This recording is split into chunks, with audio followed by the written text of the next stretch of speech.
भवानी की जय। माता शैलपुत्री की जय। जय माँ भवानी। प्रत्येक नवरात्रि के प्रारंभ में कलश स्थापना के साथ ही 9 दिनों तक माँ दुर्गा के अलग अलग स्वरूपों की पूजा और उपासना की जाती है। नवरात्रों की पहले दिन माँ शैलपुत्री की पूजा का विधान है। माँ शैलपुत्री का स्वरूप बहुत शांत और सरल है। माता के एक हाथ में त्रिशूल और दूसरे में कमल शोभा दे रहा है। माँ अपने नंदी नामक बैल पर सवार होकर संपूर्ण हिमालय पर विराजमान है। इसलिए माता शैलपुत्री को वृषारूढ़ा और उमा के नाम से भी जाना जाता है। यह वृषभ वाहन शिवा का ही स्वरूप है और शैलपुत्री समस्त वन्य जीव जंतुओं की रक्षा भी करती हैं। माता शैलपुत्री ने घोर तपस्या करके ही भगवान शिव को प्रसन्न किया था। शैलपुत्री के अधीन वे समस्त भक्तगण आते हैं जो योग साधना तप और अनुष्ठान के लिए पर्वतराज हिमाचल के शरण में लेते हैं।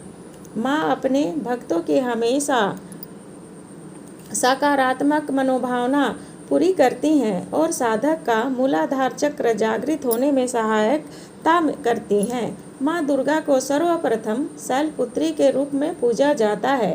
हिमालय के यहाँ पुत्री के रूप में जन्म लेने के कारण उनका नामकरण हुआ शैलपुत्री। इनका वाहन वृषभ है, इसलिए यह देवी वृषारूढ़ा के नाम से भी जानी जाती हैं। यही देवी प्रथम दुर्गा है। यही देवी शैलपुत्री कहलाई। यही सती के नाम से भी जानी जाती हैं। शैलपुत्री की पूजा करने से व्यक्ति को सद्बुद्धि, ज्ञान, सुख, समृद्धि की प्राप्ति होती है। माँ शैलपुत्री की कहानी कथा। माँ शैलपुत्री सती के नाम से भी जानी जाती हैं। इनकी कहानी इस प्रकार है। एक बार प्रजापति दक्ष ने यज्ञ करवाने का फैसला किया।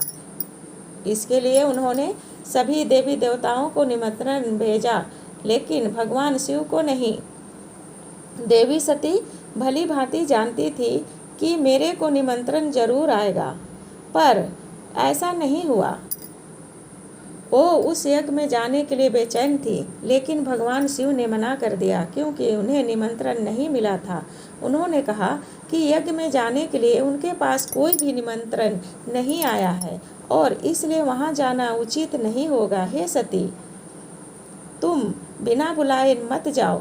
सती नहीं मानी और बार बार यज्ञ में जाने का आग्रह करती रही।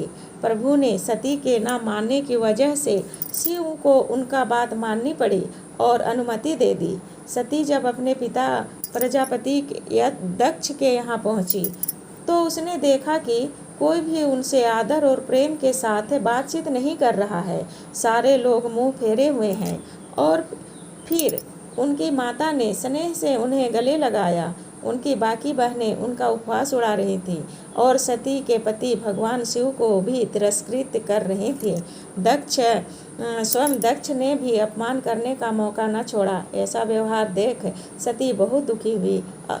अपना और अपने पति का अपमान उनसे सहन न हुआ और फिर अगले ही पल उन्होंने वो कदम उठाया जिसकी कल्पना स्वयं दक्ष ने भी नहीं की होगी। सती ने उसी यज्ञ की अग्नि में खुद को स्वाहा कर अपने प्राण त्याग दिए। भगवान शिव को जैसे ही इसके बारे में पता चला तो वो बहुत दुखी हो गए।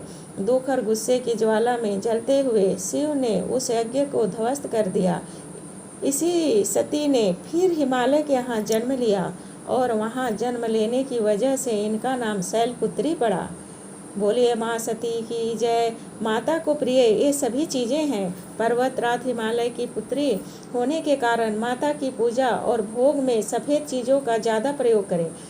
लाल फूल, उड़हुल का फूल आप चढ़ाएं। माता को सफ़ेद फूल और सफ़ेद वस्त्र ही अर्पित करें। इसके साथ ही माता को सफ़ेद मिष्ठान का ही भोग लगाए। माता शैलपुत्री की पूजा करने से कुंवारी कन्याओं को सुयोग्य वर की प्राप्ति होती है और घर में धन धान्य की कमी नहीं होती। शैल का अर्थ होता है पत्थर और पत्थर को सदैव अडिग माना जाता है, अर्थात माता के इस स्वरूप को जीवन में स्थिरता और दृढ़ता का प्रतीक माना जाता है। बोलिए माँ भवानी की जय। माँ सती की जय। सर्वमंगल मांगल्ये शिवे सर्वार्थ साधिके शरण्ये त्र्यंबके गौरी नारायणी